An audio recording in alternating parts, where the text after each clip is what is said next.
Hello students, कैसे हैं आप? मैं भी बहुत अच्छा हूं। आज हम अपना टॉपिक शुरू करेंगे ग्रुपिंग ऑफ कैपेसिटर्स और कंडेंसर। आपको मैंने पिछली क्लास में बताया था कि जो कैपेसिटर होता है it has the capacity to store the charge. आपने रेजिस्टेंस पढ़ा है। रेजिस्टेंस क्या होता है? It obstruct the flow of the current. तो जो ग्रुपिंग है ना, जैसे हमने resistance in series and parallel में पढ़ी है, ऐसे ही हम capacitance in series and parallel में पढ़ेंगे। तो कैपेसिटर्स इन सीरीज, पहले अगर मैं कैपेसिटर्स को मैं सीरीज में लगा दूं,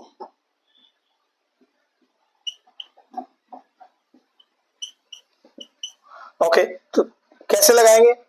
मान लो एक कैपेसिटर है जो, या कंडेंसर जिसको मैं कहूंगा, उस पर प्लस क्यू चार्ज यहां पे आप लगाएंगे तो यहां मेरा चार्ज प्लस आएगा, यहां इंड्यूस होगा कौन सा चार्ज? नेगेटिव।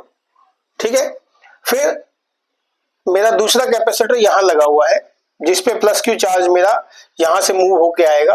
ऑटोमेटिकली इसमें मेरा करंट जो है इस नेगेटिव से पॉजिटिव और इस पॉजिटिव से यहां पे नेगेटिव करंट मेरा इंड्यूस हो जाएगा। सिमिलरली मान लो और भी कैपेसिटर मेरे लगे हुए हैं, दो या दो से ज्यादा, तो मेरे उस हिसाब से ही करंट इंड्यूस हो जाएगा और इसको मैं लास्ट में अर्थिंग कर देता हूं। ठीक है जी। तो यहां मैंने क्या समझा कि मैं यहां से प्लस क्यू चार्ज अगर मूव करवाता हूं तीन कैपेसिटर्स, कैपेसिटर 1, कैपेसिटर 2 और कैपेसिटर मेरा 3, तो मैं सीरीज में कैपेसिटर इन सीरीज में मैं कैपेसिटेंस कैसे निकालूंगा इन तीनों कैपेसिटर की? फैराड में यूनिट मेजर होती है, याद है आपको? यूनिट मेजर किस में होती है कैपेसिटेंस की? फैराड। एफ से यूनिट, एफ से डिनोट होती है। तो मुझे इसकी कैपेसिटेंस जो निकालनी है, मान लो तीन कैपेसिटर सीरीज में है, चार कैपेसिटर सीरीज में है या n number of capacitor series में है, तो मैं कैसे उसको निकालूंगा? ठीक है, ओके। नाउ अब मेरा एक पोटेंशियल है, ऑब्वियसली यहाँ एक पोटेंशियल गया हुआ है। मैं देखूंगा कि ये पोटेंशियल सीरीज में मेरा वेरी करता है। क्या करता है? यहां से यहां तक मेरा सीरीज में वेरी करता है, बट करंट मेरा, चार्ज मेरा सेम है। ठीक है, जैसे मैंने रेजिस्टेंस में पढ़ा था कि मेरा पोटेंशियल वेरी करता है, करंट चेंज होता है, या करंट सेम रहता है, पोटेंशियल चेंज हो जाता है। ये मेरा रेजिस्टेंस और पैरेलल निकालने के लिए था। सिमिलरली यहाँ पे मेरा पोटेंशियल और चार्ज की बात कर रहा हूं मैं। अब मुझे पता है V is equal to Q by C. पता है ये फॉर्मूला? कौन ऐसा जिसको ये फॉर्मूला नहीं पता? क्योंकि Q इज इक्वल टू, मैंने पढ़ा था Q is directly proportional to V।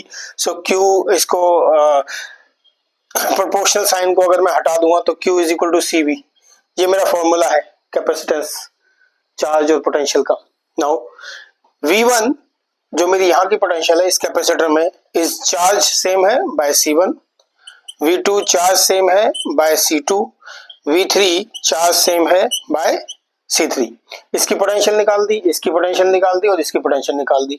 अब मुझे टोटल पोटेंशियल पता है in the circuit is V1 plus V2 plus V3 plus so on. अगर मेरे n नंबर ऑफ कैपेसिटेंस लगे हुए हैं तो मैं क्या लिखूंगा?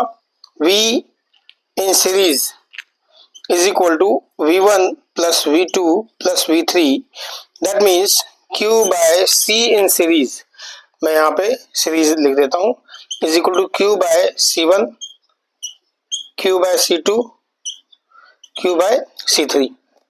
ठीक है, बहुत आसान है, मैंने सिर्फ ये वैल्यू यहाँ पे पुट कर दी।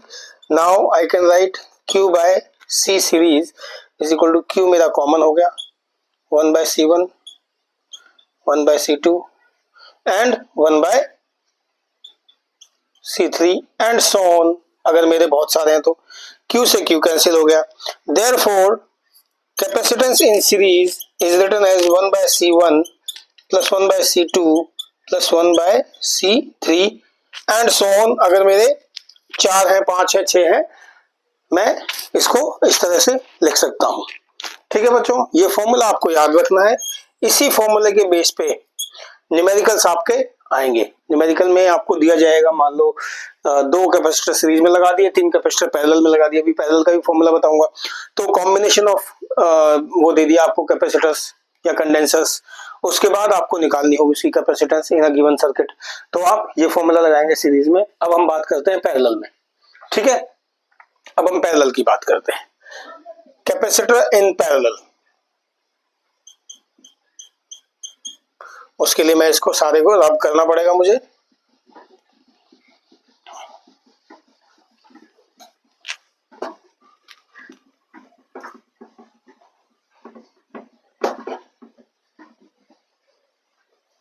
अब कैपेसिटर पैरेलल में हमें दो तीन चीजों का ध्यान रखना है कि जब मेरे कैपेसिटर पैरेलल मतलब मेरा जो कंडक्शन है, चार्ज जो जाएगा वो मेरा अलग अलग पोजीशन पे जाएगा। तो फॉर एग्जांपल ऐसे ये मेरा एक कैपेसिटर हो गया, ये मेरा दूसरा कैपेसिटर हो गया और ये मेरा यहाँ पे तीसरा कैपेसिटर हो गया। मैंने ऐसे तीन कैपेसिटर लगा लिए, C1, C2 एंड C3, और यहां से जो मेरा चार्ज है वो है प्लस क्यू चार्ज, वो चार्ज जा रहा है विद सम पोटेंशियल, ठीक है। और यहां से वो मेरा चार्ज वापस यहाँ आया, मैंने इसको अर्थिंग कर दिया, जो एक्स्ट्रा होगा वो इसमें निकल जाएगा। अब यहां से देखो, उसको चार्ज को तीन रास्ते दिख रहे हैं, पहला रास्ता, दूसरा रास्ता और तीसरा रास्ता। अब चार्ज क्या करेगा, यहाँ पे चार्ज क्या करेगा, डिवाइड हो जाएगा, यहाँ जाएगा Q1, यहाँ जाएगा Q2 और तीसरा आएगा Q3। मतलब C2 पे Q2 जाएगा, C1 पे Q1 जाएगा और C3 पे Q3 जाएगा। यहां से जाएगा Q1, यहां से आएगा Q2 और यहां से जाएगा Q3 और यहां आके वापस वो चार्ज Q बन जाएगा, ठीक है। जो चार्ज गया वो यहाँ वापस आ गया, बट कॉम्बिनेशन ऑफ चार्जेस बन गया। तो यहाँ पे हो गया Q is equal to Q1 plus Q2 plus Q3। अब देखो यहाँ पे मेरा इंडक्शन होगा, यहाँ प्लस चार्ज मेरा आएगा तो ऑब्वियसली यहाँ नेगेटिव हो जाएगा, यहाँ प्लस होगा, इसको थोड़ा बड़ा बना देता हूं मैं, यहां मेरा प्लस होगा तो मेरा यहाँ पे माइनस हो जाएगा इंडक्शन। सिमिलरली थर्ड कैपेसिटर में यहाँ प्लस होगा तो मेरा यहाँ माइनस चार्ज इंड्यूस हो जाएगा। ये जरूर देख लेना कि ये पॉजिटिव नेगेटिव यहाँ पे कैपेसिटर में होंगे, रेजिस्टेंस में नहीं होते हैं चीजें। रेजिस्टेंस में तो आपने सीधा रेजिस्टेंस लगा लेनी है, ऐसे रेजिस्टेंस, उसमें कोई चार्ज का वो नहीं पड़ता प्लस माइनस, बिकॉज यहाँ पे दो कंडक्टर्स होते हैं, एक कंडक्टर पे अगर पॉजिटिव चार्ज लगाते हो तो ऑटोमेटिकली, मान लो ये पॉजिटिव चार्ज है, मैंने पिछली क्लास में बताया था, तो यहाँ पे नेगेटिव चार्ज इंड्यूस हो जाता है और यहाँ पॉजिटिव चार्ज आ जाता है, that is due to induction, ठीक है। ये पैरेलल प्लेट कैपेसिटर का हमने कंसेप्ट भी पढ़ा था लास्ट क्लास में, ओके। नाउ इस केस में क्या रहेगा, V remains same, V remains same, V same रहेगा, ठीक है। V मेरा क्या रहेगा, सेम। अब मुझे पता है Q is equal to CV, Q in parallel is equal to C in parallel into V। तो Q1 क्या हो गया, C1V, Q2 क्या हो गया, C2V एंड Q3 क्या हो गया मेरा, C3V। पोटेंशियल मेरी सेम है, चार्ज में मेरा डिफरेंस है, चार्ज वेरी कर रहा है। Q in parallel can be written as Q1 plus Q2 plus Q3। अगर बहुत सारे कैपेसिटर लगे हुए हैं तो उस हिसाब से चार्ज भी अपने आप को डिस्ट्रीब्यूट कर लेगा, 4 है, 5 है, 6 है, उस हिसाब से डिस्ट्रीब्यूट कर लेगा। तो यहां मैं लिखूंगा C parallel into V is equal to C1V, C2V, C3V plus so on, अगर बहुत सारे हैं तो C parallel into V is equal to V common आ गया यहाँ पे potential, C1 plus C2 plus C3 plus so on, अगर मेरे बहुत सारे हैं V से V कैंसिल हो गया। Therefore capacitance in parallel is equal to capacitor 1, capacitor 2, capacitor 3 and so on का सिंपल बिल्कुल सम हो जाएगा। ये फॉर्मूला बहुत इंपॉर्टेंट है, आप इसको ध्यान रखिएगा। तो मेरे पास दो फॉर्मूले हो गए, एक फॉर्मूला ये हो गया और दूसरा था सीरीज वाला 1/C1 plus 1/C2 plus 1/C3। मेरा रेजिस्टेंस इन सीरीज क्या था, आपको याद है? रेजिस्टेंस इन सीरीज क्या था मेरा, R1 plus R2 plus R3, यहाँ पे पैरेलल में है कैपेसिटर के। रेजिस्टेंस इन पैरेलल क्या है, 1/R1 plus 1/R2 plus 1/R3। यहाँ पर ये क्या है, सीरीज में है, अपोजिट है एक दूसरे के, ठीक। रेजिस्टेंस क्या करता है, to obstruct the flow of the current. Capacitor क्या करता है, टू स्टोर द चार्ज।